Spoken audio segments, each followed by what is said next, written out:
જય સ્વામિનારાયણ વિદ્યાર્થી મિત્રો, લાસ્ટ જે ડિસ્કશન કરતા હતા ત્યાંથી સીધા આગળ તરફ હતી. લાસ્ટ આપણું ડિસ્કશન હતું તત્કાલીન વેગ. તત્કાલીન વેગ શું છે એને સમજવા માટેના પ્રયત્નો કરતા હતા. સમયને અતિ નાની લિમિટમાં બાંધી દઈએ ત્યારે જે સરેરાશ વેગ મળે એ જ આપણો તત્કાલીન વેગ છે. એકવાર ઝડપથી ખાલી સૂત્ર માટે કહી દઉં તમને. જો સરેરાશ વેગ, તો સરેરાશ વેગ એટલે શું થશે? તો કે સરેરાશ વેગ એટલે અંતિમ સ્થાન માઈનસ પ્રારંભિક સ્થાન છેદમાં અંતિમ સમય માઈનસ પ્રારંભિક સમય, અર્થાત કે delta x upon delta t. આ સરેરાશ વેગ. અચ્છા, આને સરેરાશ ઝડપ કહેવાય કે નહીં? તો ત્યારે આપણે કીધું હતું કે જો પદાર્થ એક જ દિશામાં સરખા સમયમાં સરખું અંતર કાપતો હોય તો એને સરેરાશ વેગ કહેવાય. અન્યથા તમારે શું કરવાનું છે? તો કે કાપેલું કુલ અંતર છેદમાં સમયગાળો. બરાબર, એનું સૂત્ર આ સ્થાનાંતર છે છેદમાં સમયગાળો. આ બે સરેરાશ ઝડપ અને સરેરાશ વેગ એક હોઈ શકે ક્યારે? જો પદાર્થ એક જ દિશામાં અંતર કાપતો હોય, ટૂંકમાં કલ્ટી ન મારતો હોય, પદાર્થ પાછો મૂળ સ્થાન તરફ આવતો ન હોય, તો ત્યારે આ સૂત્ર સરેરાશ ઝડપ માટે પણ વાપરી શકો છો અને સરેરાશ વેગ માટે પણ વાપરી શકો છો. જો પદાર્થ કલ્ટી મારે તો એ સંજોગોની અંદર છે તમારે સરેરાશ ઝડપનું સૂત્ર છે પથ લંબાઈ છેદમાં સ્થાનાંતર અથવા કાપેલું અંતર છેદમાં સમયગાળો. બીજું મેં તમને કીધું હતું કે આપણો x વિરુદ્ધ t નો જો કોઈ આલેખ હોય તો x વિરુદ્ધ t ના આલેખની અંદર જ્યારે આલેખ તમને આપે છે ત્યારે એના ઉપરથી તમારે સરેરાશ વેગ મેળવવો હોય તો તમે શું કરશો? અથવા સરેરાશ ઝડપ મેળવવી હોય તો શું કરશો? કોઈ પણ આલેખ માની લો કે આવો આલેખ આપેલો છે, તમને એમ કે ભાઈ આ નિયમિત ગતિ કે અનિયમિત ગતિ, તો આપણે ઓલરેડી ચર્ચા કરી ગયા છીએ કે x વિરુદ્ધ t નો આલેખ જો સુરેખ હોય તો ગતિ કેવી? નિયમિત. તો આ ગતિ એ નિયમિત ગતિ છે. અચ્છા, આવી ગતિ હશે તો એ ગતિ કેવી કહેવાય? તો આ પ્રકારે આમ કરીને આમ જો ગતિ હશે તો અનિયમિત ગતિ હશે. અને મેં તમને આવું કીધું હતું નીચે તરફ જો અંતર્ગોળ બને તો પ્રતિપ્રવેગી ગતિ હશે, જે હવે પછીના ટોપિકોમાં આવશે. અને એ જ રીતે જો આમ હશે, આ રીતે આમ, તો આ ગતિ કેવા પ્રકારની હશે? તો અહીંયા આપણે કહી શકીએ આવી રીતે આમ આખું આટલું બધું છે જવાનું, પણ આમ વક્રતા વાળો ભાગ બનતો હશે એવી ગતિ છે, એ પ્રવેગી ગતિ હશે એમ કહી શકાય. અચ્છા, હું એકાદ પ્રશ્ન આવી રીતે પૂછું અને નીટ ની અંદર પૂછાયેલો ક્વેશ્ચન જ આમ લઉં છું કે નીચેનામાંથી કઈ ગતિ શક્ય નથી? નીચેનામાંથી કયો આલેખ સાચો નથી? હું કેટલાક આલેખો ડ્રો કરું છું. બરાબર, x વિરુદ્ધ t નો આલેખ. દાખલા તરીકે આ x વિરુદ્ધ t નો પહેલો આલેખ, આ એક. ઘણા બધા આલેખ એમાંથી કદાચ એક કરતા વધુ સાચા ખોટા હોઈ શકે. અત્યારે આપણે પ્રશ્નના સંદર્ભને ધ્યાનમાં રાખ્યા સિવાય જેટલા આલેખો ડ્રો કરું છું એના ઉપર ડિસ્કશન કરજો. આ બધા x વિરુદ્ધ t ના જ આલેખો છે. આ p,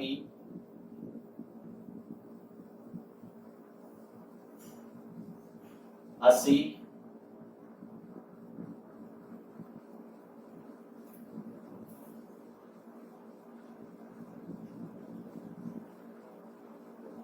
આ d,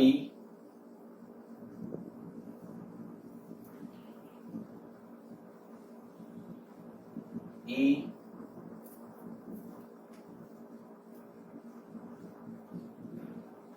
f,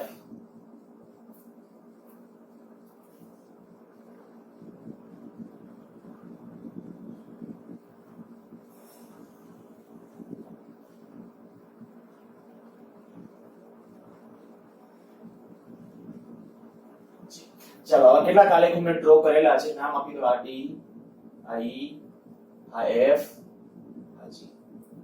આમાંથી કયો આલેખ છે એ ગતિ દર્શાવે છે અને કયો આલેખ ગતિ દર્શાવી શકે નહીં એ આપણે ડિસ્કશન કરવું છે. તો આપણે જે ગતિની વાત કરી ગયા છે એ મુજબ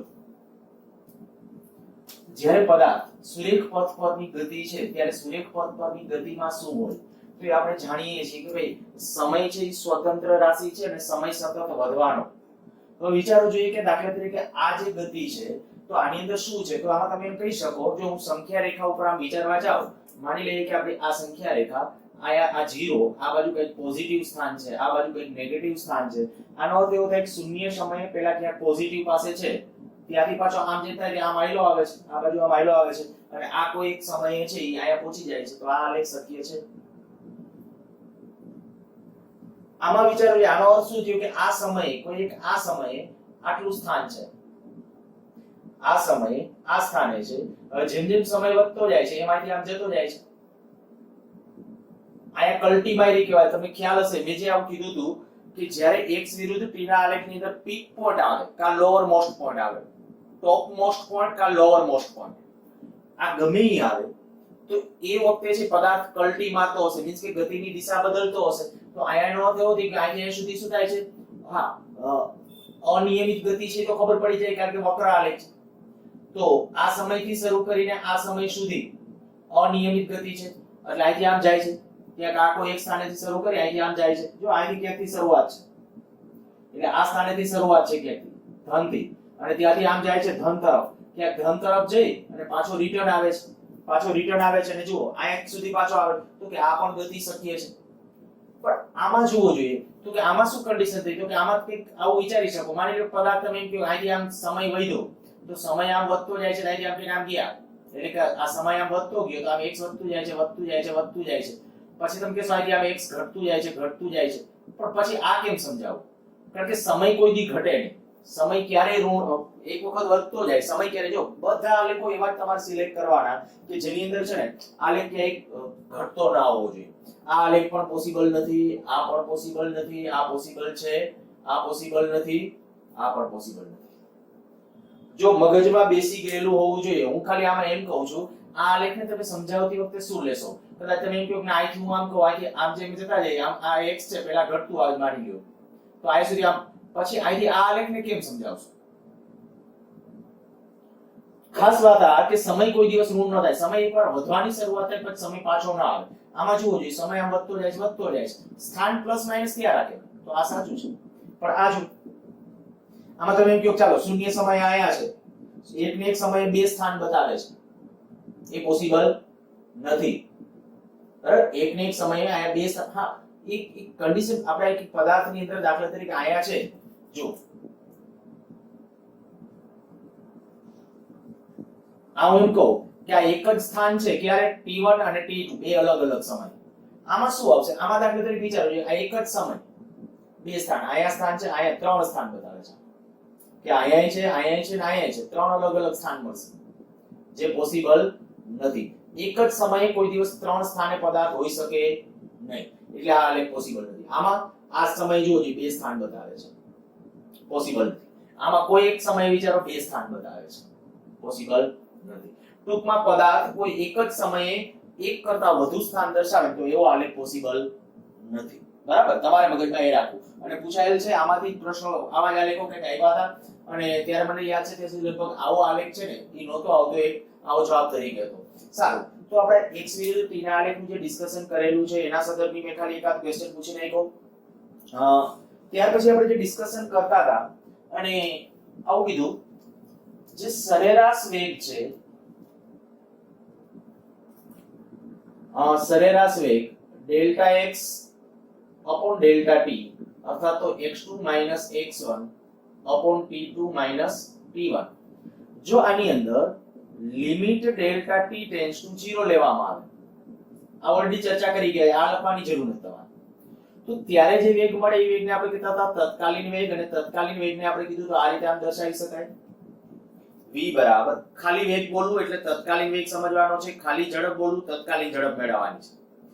એક વસ્તુ યાદ રાખજો, તત્કાલીન વેગ અને તત્કાલીન ઝડપનું મૂલ્ય એ સરખું મળે.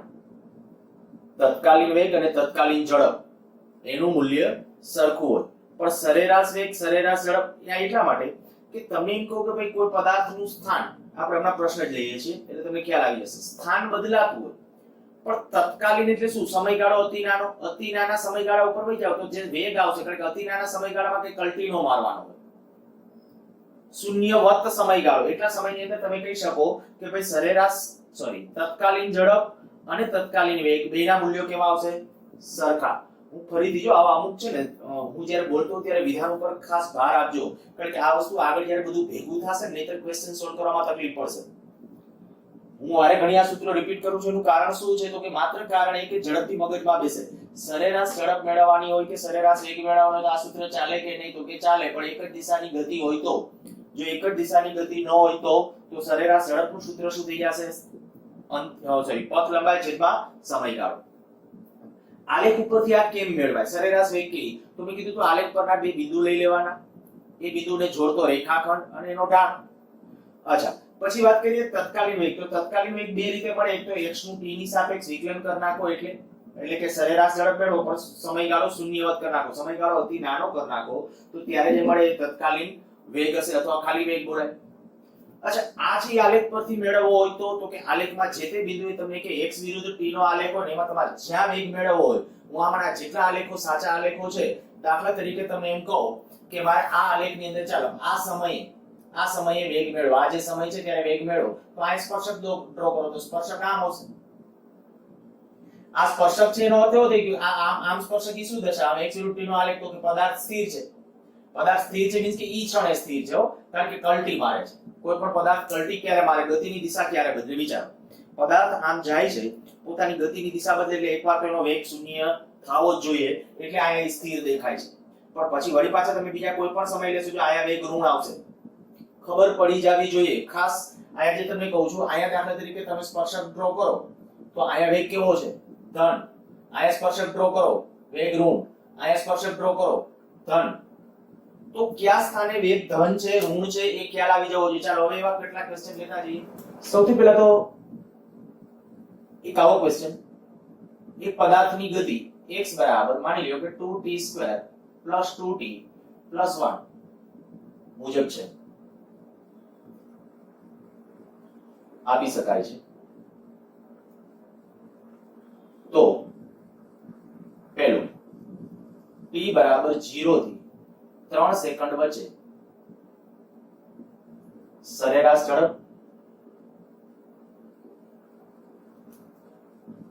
અને સરેરાશ વેગ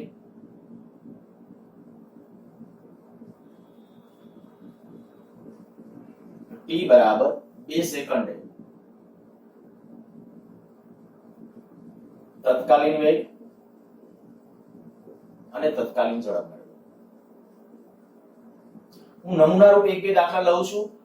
ખાસ ધ્યાન રાખજો, હું જે કરું છું એ શું કરું છું, એ જેથી કરીને તમારે ભવિષ્યમાં એના જેવા કોયડા આવે ત્યારે તમારે શું કરવાનું તમને ખ્યાલ આવે. મેં એકીરામાં બધું પૂછી નાખ્યું છે કે આ x આ જે સમીકરણ છે તો 0 થી જો સરેરાશ પૂછશે ત્યારે સમયગાળો આપવો જ પડે. પહેલી વાત તો કારણ કે આ સમયથી આ સમય વચ્ચે. પણ તત્કાલીન જ્યારે પૂછશે ને, તત્કાલીન શબ્દ ન હોય તો મેં કીધું તત્કાલીન જ સમજવાનું. ખાલી વેગ ને ઝડપ એવું કે તો સમય એક જ હશે. અને ઘણી વખત છે ઝડપને આપણે ત્વરા, વેગ હોય તો ગતિ મેળવો, આવું કે ગતિ મેળવો એટલે તમારે વેગ મેળવી દેવાનો છે. અચ્છા ચાલો શું કરવાનું છે તો કે અહીંયા આપણે પહેલા તો એ વિચારો કે હું આની અંદર જ્યારે હું કિંમતો મૂકતો જાઉં છું, આ દાખલા તરીકે આપણું વિધેય સોલ્યુશન ની અંદર આ x બરાબર 2t² + 2t + 1 જો t ની વેલ્યુ વધતા t વધતા x સતત વધે,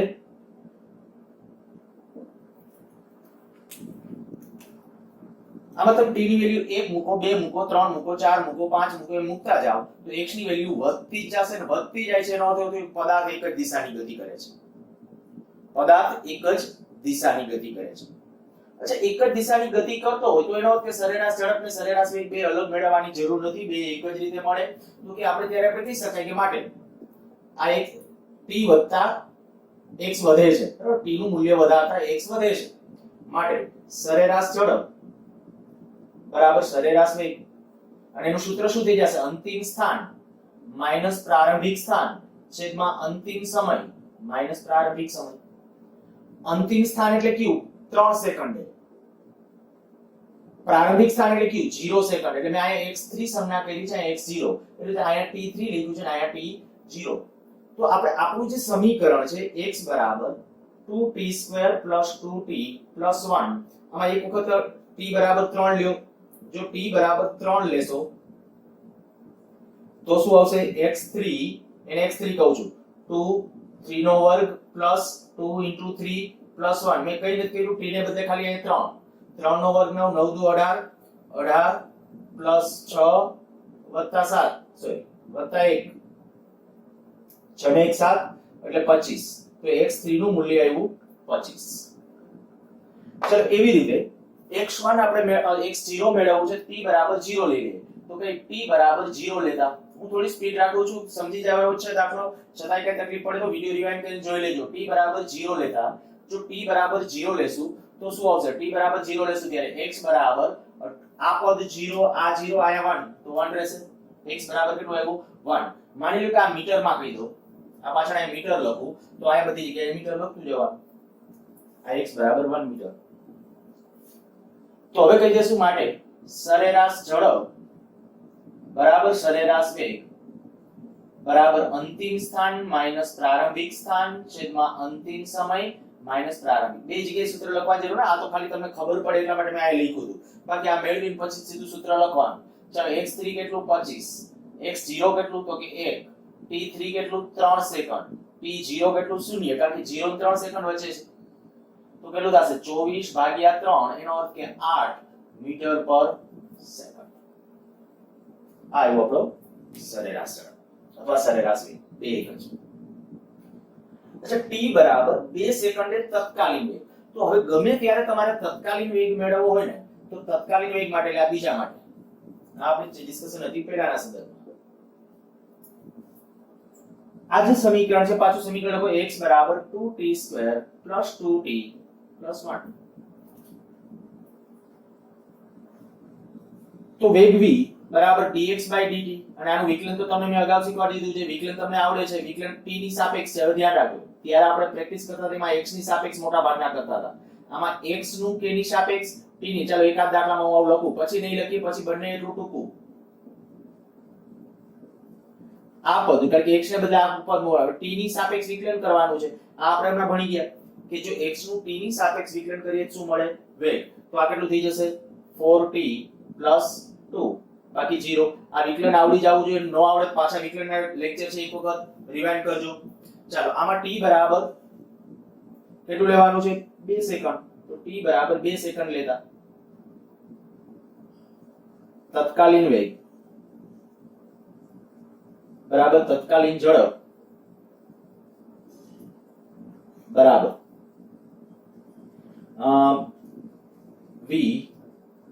v of 2 અને t બરાબર અહીંયા આમ લખી નાખું છું. v બરાબર t બરાબર 2 સેકન્ડે v કેટલો આવશે? તો 4 × 2 + 2, 4 × 2 = 8 + 2 10 મીટર પર સેકન્ડ.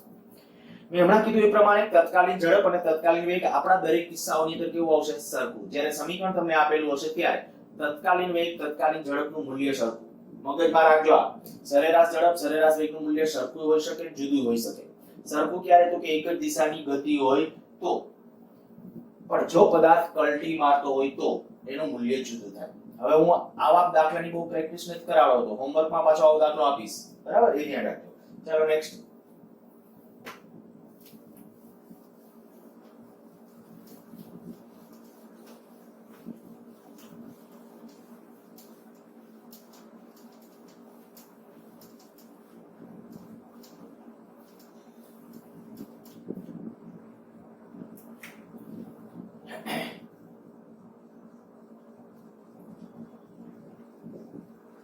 x બરાબર 4t² - 8t + 5 મીટર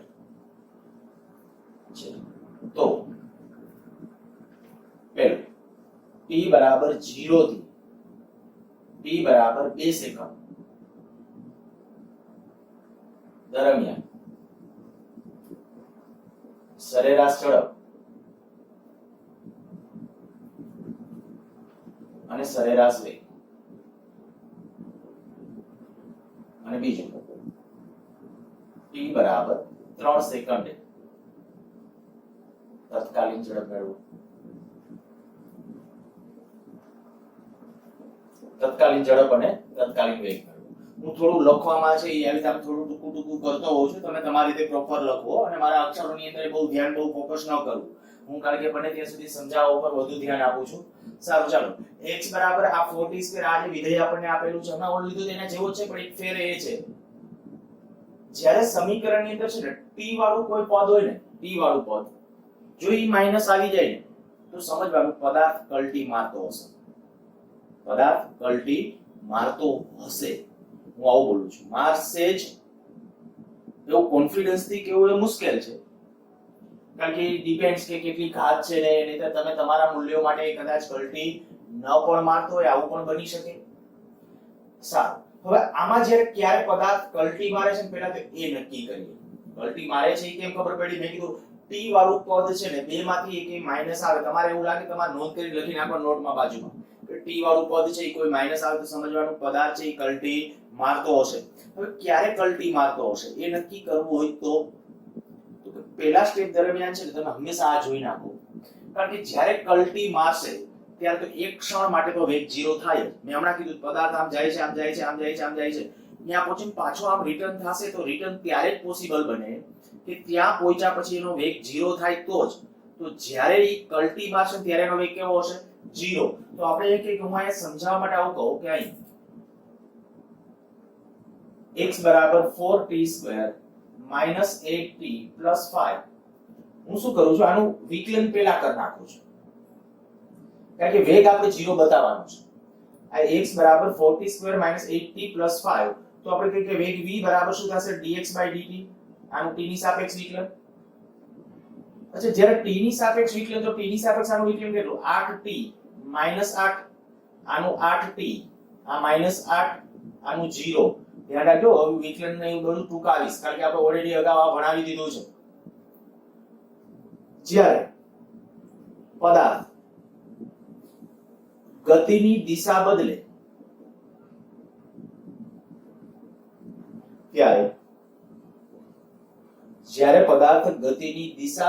ત્યારે v બરાબર 0. તો v બરાબર 0 એનો અર્થ 8t 8 બરાબર 0, એનો અર્થ કે 8t બરાબર 8, એટલે કે t બરાબર 1 સેકન્ડ. આનો અર્થ એવો થઈ ગયો કે પદાર્થ છે ને 1 સેકન્ડને અંતે પોતાની ગતિની દિશા બદલે છે. અને જો હવે ગતિની દિશા બદલે ને તો ધ્યાન રાખજો, સરેરાશ ઝડપ અને સરેરાશ વેગ સરખા નહીં આવે. ફરીથી બોલું છું, જ્યારે પદાર્થ કલ્ટી મારતો હશે, તમને જે સમયગાળો આપ્યો છે, આ જો મેં સમયગાળો કયો 0 થી 2 સેકન્ડ દરમિયાન, જો 0 થી 2 સેકન્ડ દરમિયાન સરેરાશ ઝડપ ને સરેરાશ, હા 0 થી 1 સેકન્ડ દરમિયાન પૂછ્યું હોત ને તો જવાબ નો બદલાત. કેમ નો બદલાત? તો કે આનો અર્થ થાય કે 1 સેકન્ડે કલ્ટી મારે છે. જો પહેલી પરિસ્થિતિ આપણે માની લઈએ કે હું સંખ્યા રેખા ડ્રો કરું છું ખાલી સમજવા માટે. આ સંખ્યા રેખા, આ x બરાબર 0 છે. જ્યારે હું આમાં t બરાબર 0 મૂકું, પહેલા વિચારો, t બરાબર 0 મૂકું આ સમીકરણની અંદર, t બરાબર 0, તો આ 0 આ 0 એટલે 5. એનો અર્થ કે x બરાબર 5 જ્યાં હશે ને, x બરાબર 5 ત્યાં શૂન્ય સમય હશે. ક્યાં? શૂન્ય સમય. આ ક્યારે મેં આ શું કર્યું છે? શૂન્ય સમય ત્યાં મૂક્યો છે, બરાબર. આપણે આ સમીકરણ અંદર વાળા જે આપણે સમય કીધા ને, હવે તમારા દાખલાને કેમ કરવાનું સાચે આપણે સંખ્યા રેખા સમજતા જઈએ સાથે, પણ આ દાખલામાં શું કરવાનું? 0 થી 2 સેકન્ડ વચ્ચે તમારે સરેરાશ ઝડપ ને સરેરાશ વેગ મેળવવાનો છે ને, તો આગલા દાખલામાં મેં તમને શું કરાવ્યું હતું કે જે આપ્યો એમાં આ સમય મૂકવાનો અને આ મૂકવાનો. હવે હું આમાં શું કહીશ? આ મૂકવાનો અને જે સમય કલ્ટી મારે છે એ સમય મૂકવાનો. જો હું ત્રણેય સમય મૂકું છું. આપણું જે સમીકરણ પાછા સંખ્યા રેખા ઉપર પછી આવશું. t બરાબર 0, t બરાબર પેલા 0. આ સમીકરણની અંદર t બરાબર જ્યારે હું 0 લઈશ ત્યારે x બરાબર કેટલું? 5 મીટર. અચ્છા, t બરાબર 1 સેકન્ડ લ્યો, આ સમય t બરાબર 1 સેકન્ડ લેશો કેટલું આવશે? x બરાબર, અથવા એને x1 કહી દો, ચાલે. x1 બરાબર અને x0 કહી દો. x1 બરાબર 4, t ને બદલે 1 એનો સ્ક્વેર માઈનસ 8, t ને બદલે 1 વત્તા 5. આ t ને બદલે 1 મૂક્યું છે, બરાબર, 1 સેકન્ડ. તો આપણે કહીશું અહીંયા 4 5 9, 9 માંથી 8 બાદ કરો એટલે 1, આ 1 મીટર, આ x1. अच्छा, t बराबर 2 सेकंड મૂકો, x2 बराबर t बराबर આના સમીકરણની અંદર 2 મૂકો, 4 t² 2 નો વર્ગ માઈનસ 8 2 વત્તા 5, 4 4 16 માઈનસ 16 પ્લસ 5 મીટર. જો સાચા ખેલ અહીંયા શરૂ થાય છે અને મોટા ભાગે જે આ શીખવાડ્યું છે ને, અને છતાંય મને કદાચ એમ કેવું હોય તો કહી શકાય કે લગભગ 40 થી 50% વિદ્યાર્થીઓ હજી પણ ભવિષ્યમાં ભૂલ કરશે. હું આટલું ધ્યાન દોરું છું છતાં પણ ભૂલ કરશે. અપેક્ષા રાખું કે હું ખોટો પડું, તમે ભૂલ ન કરો. બરાબર? સમીકરણ આપે એટલે પહેલા જુઓ. પેલું સમીકરણ જ્યારે તમે આપ્યું હોય અને સરેરાશ ઝડપ સરેરાશ વેગની વાત હોય ને, તો t વાળું એક પદ માઈનસમાં હોય ને તો ઉતાવળ કરવી જ નહીં. t વાળું એક પદ માઈનસમાં હોય અને પાછું શું હશે, તમે જે ખોટી ગણતરી કરશો જે આન્સર આવશે એ આન્સર ઓપ્શનમાં પહેલા હશે. એટલે ખાસ જ્યારે હું કહું છું એ મુદ્દા માટે કે સમય વાળું પદ છે કે માઈનસમાં હોય ને તો પહેલું સ્ટેપ તમારે આ કરી નાખવાનું, વેગ બરાબર 0 બતાવી દેવાનું. કયા સમયે વેગ 0 થાય, જ્યારે વેગ 0 થતો હશે ત્યારે કલ્ટીમાં આવતો હશે. જો હવે સંખ્યા રેખા ઉપર સમજવાનો ટ્રાય કરો, ખ્યાલ આવી જશે. આ છે ચાલો આ x બરાબર 0 આમ લઈ લો જી થોડું. x બરાબર 0 અહીંયા ક્યાં છે? x બરાબર 0. શૂન્ય સમયે ક્યાં હતો પદાર્થ? આપણે શૂન્ય મૂક્યું ત્યારે ક્યાં હતો? 5 મીટર. તો 5 મીટર અહીંયા છે આ શૂન્ય સમય. પછી t બરાબર 1 સેકન્ડે ક્યાં છે? 1 મીટર પાસે. આયા 5 મીટર છે તો 1 મીટર આયા ક્યાંક હશે ને? આ x બરાબર 1 મીટર. આયા ક્યારે? t બરાબર 1 સેકન્ડ. આ t બરાબર 1 સેકન્ડ. આ t બરાબર શૂન્ય સમય. પછી જુઓ જો t બરાબર 2 સેકન્ડ કે પાછો 5 છે, એનો અર્થ કે પાછો આયા છે. આ ક્યારે? t બરાબર 2 સેકન્ડ. જોજો કલ્ટી મારેલી લાગે છે તમને? પદાર્થ શું થયું કહેવાય તો કે અહીંથી આમ ગતિ કરે છે અને આ બાજુનો વેગ ઋણ ગણાયો.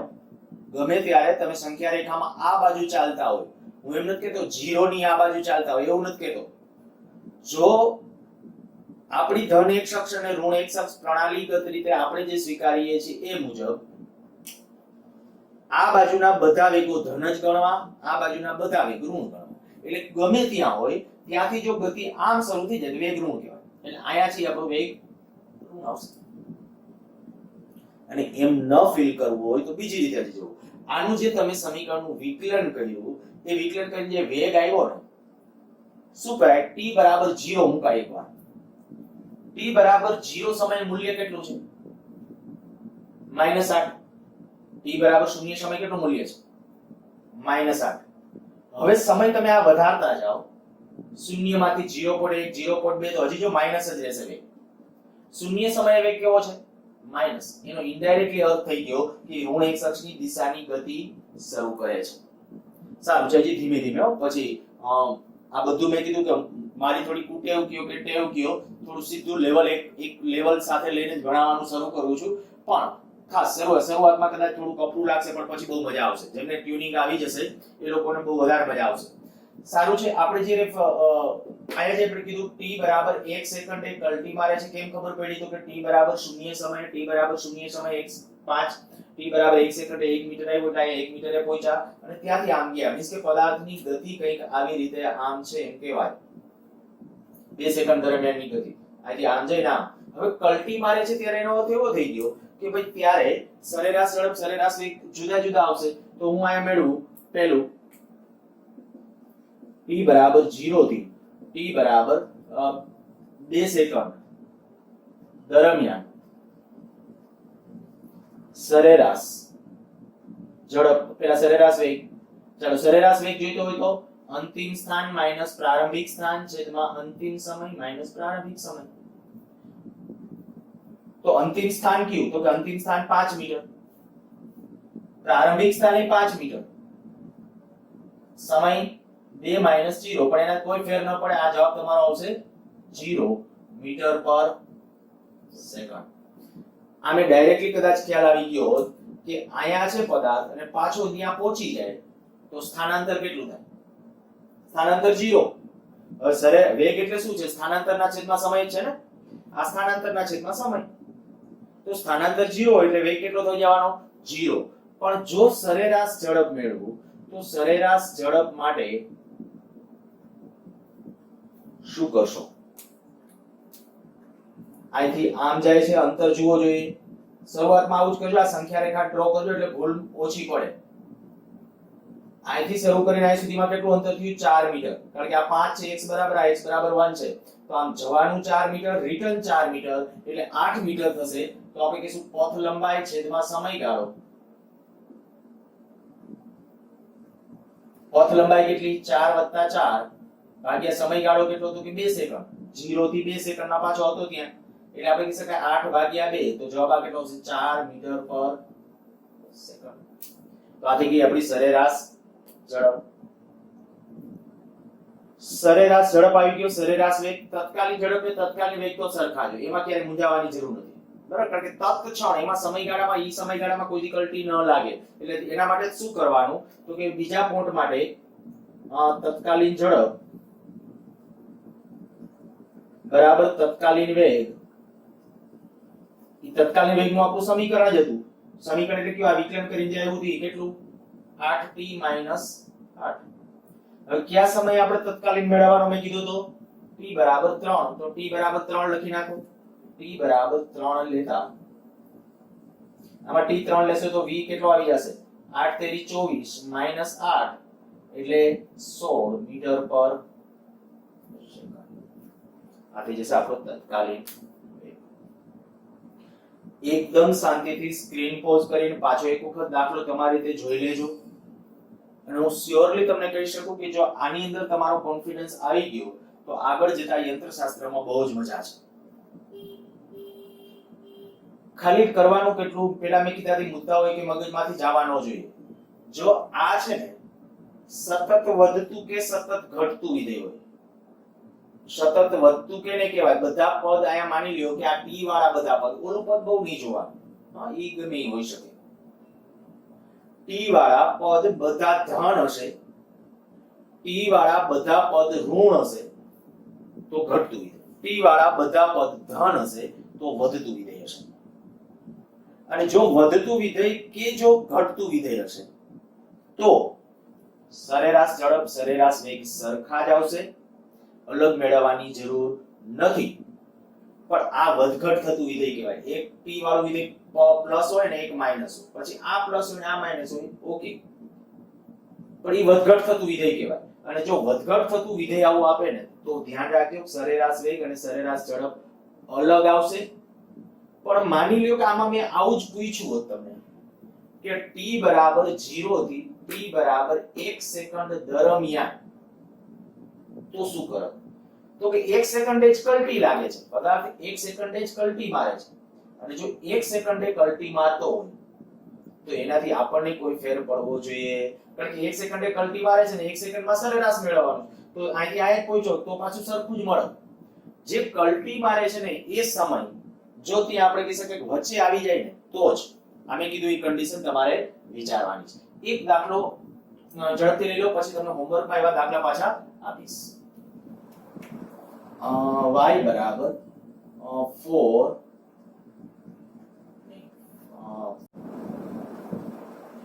2t - 2t². તો t = 0 થી 2 સેકન્ડ વચ્ચે સરેરાશ ઝડપ સરેરાશ વેગ અને t = 1 સેકન્ડે તત્કાલીન ઝડપ અને તત્કાલીન વેગ મેળવો. ચાલો, જે કીધું તો એ જ પ્રોસેસ પહેલા જોઈ લ્યો કે આની અંદર સમય વાળું જે પદ છે 2 પ્લસ કે 2 માઈનસ છે તો કે ના 1 પ્લસ છે 1 માઈનસ, તો વધઘટ થતું વિધેય છે એટલે પહેલું સ્ટેપ ભૂલ્યા વિના સીધું આ સોલ્યુશન ની અંદરનું આપણું પહેલું સ્ટેપ. બરાબર, પહેલા એનું વિકલન કરી નાખશું. પહેલા તો હું લખી નાખું y = 5 + 2t - 2t². આનો અર્થ અહીં મેં y લખ્યું, આગલામાં x લખ્યું હતું, એનાથી મૂંઝાવાની જરૂર નથી. આનો અર્થ આવો કરી શકાય, આમ ગતિ કરે છે y અક્ષ પર. આપણી પ્રણાલીગત y આ છે, પછી y આને જ લેવી એવો રૂલ્સ નથી. એટલે તમે કદાચ આમ રીતે આમ ભૂલથી ડ્રો કરી નાખો તો કોઈ પરીક્ષક ખરેખર જે સાચું ચેકિંગ કરતો એ ખોટું ન પાડી શકે, કારણ કે આ y અક્ષ કહી શકાય. ઓકે, આપણે જે વાત છે y = 5 + 2t - 2t². જો આ પ્રમાણેની વાત છે તો પહેલા આનું વિકલન કરું. v = આ સ્થાનાંતર છે, આ મીટરમાં છે, મીટર લખ્યું છે, તો dy/dt જેમ x નું t ની સાપેક્ષે મીન્સ કે સ્થાનાંતરનું વિકલન કરો, સ્થાનનું વિકલન જે થાય એ વેગ આપે, આ y નું વિકલન કરવાનું છે. અચ્છા ચાલો, d/dt 5 + 2t - 2t² વિકલન કરો. 5 નું 0 + 2 - 4t. હવે v = 0 બતાવવાનું, પરંતુ v બરાબર 0 લઈએ, બરાબર, ડાયરેક્ટ લખું છું. ક્યારે 0 થશે? કલ t મારે ત્યારે. હા, ચલો એક બીજા લખીએ. પરંતુ પદાર્થ ગતિની દિશા બદલે, ગતિની દિશા બદલે ત્યારે v બરાબર 0 માટે 2 - 4t બરાબર 0, તો 4t બરાબર 2 અર્થાત કે t બરાબર 1/2 સેકન્ડ. અડધી સેકન્ડે પદાર્થ પોતાની ગતિની દિશા બદલે છે. હવે તમારે શું કરવાનું? તો કે આમાં વારાફરતી કિંમત મૂકવાની, 0, 1/2 અને 2. તો આપણે કહીએ કે t બરાબર 0 લેતા y કેટલું? આ સમીકરણની અંદર t બરાબર 0, તો y કેટલું? 5 મીટર. અચ્છા, t બરાબર 1/2 સેકન્ડ લ્યો, એક આ લેવાનું, આ 1/2 સેકન્ડ, સેકન્ડ પાછળ એકમ, બરાબર, 1/2 લેશો તો y બરાબર 5 + 2 1/2 -2 1/2 એનો સ્ક્વેર. t ને બદલે આ સમીકરણની અંદર 1/2 મૂક્યા છે, તો આયા આ 5 + 1 માઈનસ 1 2 કેન્સલ કરાવે એટલે આ વધશે 1/2, તો વહી થઈ જશે આટલું 11/2 અથવા 5.5 મીટર. આવા આવી. અચ્છા, હવે મૂકો t બરાબર 2 સેકન્ડ. જો t બરાબર 2 સેકન્ડ લેશો આની, તો 5 + 2 2 -2 2 નો સ્ક્વેર, 5 ને 4 9, 2 2 4 4 2 8, તો y બરાબર 1. ફરીથી 2 2 4 4 ને 5 9, 9 માંથી 8 બાદ કરશો એટલે 1 મીટર, તો y બરાબર 1 મીટર. હવે સંખ્યા રેખા ઉપર વિચારવાનું. આ સંખ્યા રેખા શૂન્ય સમયે ક્યાં છે? તો કે શૂન્ય સમયે 5 મીટર પાસે છે. ચાલો, t બરાબર 0 સમયે અહીંયા 5, x બરાબર 5, શૂન્ય સમય. ત્યાંથી કેમ નો જાય છે? તો 1/2 સેકન્ડે ક્યાં આવે છે? 5.5 પાસે. આ દાખલા તરીકે 5.5. ક્યારે? t બરાબર 1/2 સેકન્ડે. પછી ક્યાં છે? t બરાબર 2 સેકન્ડે ક્યાં છે? આ x નો આયા y. સંખ્યા રેખા આમ દર્શાવો તો વધુ સારું, પણ અત્યારે મેં દર્શાવી દીધી, બદલતો નથી. અને y બરાબર 1, y બરાબર 1 ક્યારે? t બરાબર 2 સેકન્ડ. t બરાબર 2 સેકન્ડે, y બરાબર અહીંયા 1, શૂન્ય સમયે 5, t બરાબર 1/2 સેકન્ડે આટલું 5.5. તો હવે હું એમ કહું માટે પહેલા મુદ્દાની અંદર સરેરાશ ઝડપ, તો સરેરાશ ઝડપ એટલે શું? કાપેલું અંતર. ચાલો અહીંથી શરૂ કરે છે, અહીંથી આમ ગયો, કેટલું અંતર થયું? અહીંથી આમ જશે એટલે 0.5 મીટર, આ 0.5 મીટર વત્તા અહીંથી અહીંયા સુધીનું પાછું બીજું 0.5, અને અહીંથી અહીંયા સુધીનું પાછું કેટલું? 4. એના છેદમાં સમય કેટલો? તો કે સમય તો 2 સેકન્ડ જ છે, કારણ કે આપણે ક્યાં બે સમય 0 થી 2 સેકન્ડ વચ્ચે મેળવવાનું છે. ફરીથી એકવાર જોઈ લેજો, સમય કેમ લખવો, કેવી રીતે લખવો ને, એ તો ઓકે, એ આપ્યું હશે, પણ સ્થાન માટે શું કરવાનું? શૂન્ય સમય અહીંયા હતો, ત્યાંથી 1/2 સેકન્ડે અહીંયા ગયો, અહીંથી આ પદાર્થ ગતિ કેવી રીતે થઈ છે? તો કે આ પદાર્થ અહીંથી આમ ગયો હશે, ત્યાંથી કલટી મારી અને આમ આવ્યો છે. તો એવી સ્થિતિ છે, તો આપણે આ ટોટલ અહીંયા સુધીનું આ ડિસ્ટન્સ કેટલું? 0.5. અહીંથી આ 5 છે, આ 5.5 છે, તો 0.5, અને અહીંથી અહીંયા સુધીનું પાછું કેટલું? તો કે 5.5 માંથી 1 બાદ કરી નાખો તો 4.5. તો આ દાખલા આખું લખી નાખો 4.5. ચાલો, કેટલું થઈ ગયું? આ 5/2, તો 2.5 મીટર પર સેકન્ડ. અચ્છા, સરેરાશ વેગ. ચાલો, સરેરાશ વેગ જોઈતો હોય તો સરેરાશ વેગ માટે જુઓ, અંતિમ સ્થાન કયું? 2 સેકન્ડે, તો કે 1 મીટર. એટલે કે હું સૂત્ર નથી લખતો, ચાલો, અંતિમ સ્થાન એટલે 1 મીટર. પ્રારંભિક સ્થાન કયું? માઈનસ પ્રારંભિક સ્થાન એટલે 5 છેદમાં અંતિમ સમય 2, પ્રારંભિક 1, તો શું આવશે? જુઓ, -4/0, 0 ને 2 વચ્ચે છે ને, તો અહીંયા 1 - 5 એટલે અહીંયા થઈ જશે 4, તો -2 મીટર પર સેકન્ડ. આનો અર્થ આવ્યો સરેરાશ વેગ કેટલો આવ્યો? -2. અને હવે એક સ્ટેપ જે બાકી છે તમારે કરવાનું, ખાલી કેટલું જ? તો કે ક્યુ? t બરાબર 1 સેકન્ડે તત્કાલીન ઝડપ કે તત્કાલીન વેગ, એમાં કોઈ ચેન્જ નથી. આ જે સમીકરણ આવ્યું ને, આ જે સમીકરણ, એમાં t બરાબર કેટલું મૂકી દેવાનું? 1. વિકલન કર્યું એટલે આ વેગ મળ્યો, આમાં t બરાબર 1 મૂકી દો, 1 મૂકશો એટલે કેટલો આવશે -2, તો -2 એને તત્કાલીન ઝડપે કહેવાય, તત્કાલીન વેગે કહેવાય, કયા સમયે? t બરાબર 1 સેકન્ડ માટે. સારું, તો આ સરેરાશ વેગ સરેરાશ ઝડપ રિલેટેડ કેટલાક દાખલાઓ હતા તે નેક્સ્ટ લેક્ચરમાં પાછા અહીંથી આગળ વધશું. આના જેવા જે દાખલા આપું છું પાછા બધા દાખલા ગણવાના છે અને જેનાથી બધા દાખલાના સાચા આન્સર મળી જાય એ પાછા આપણા રૂલ્સ પ્રમાણે નામ અને રોલ નંબર લખી અને WhatsApp માં મારી સાથે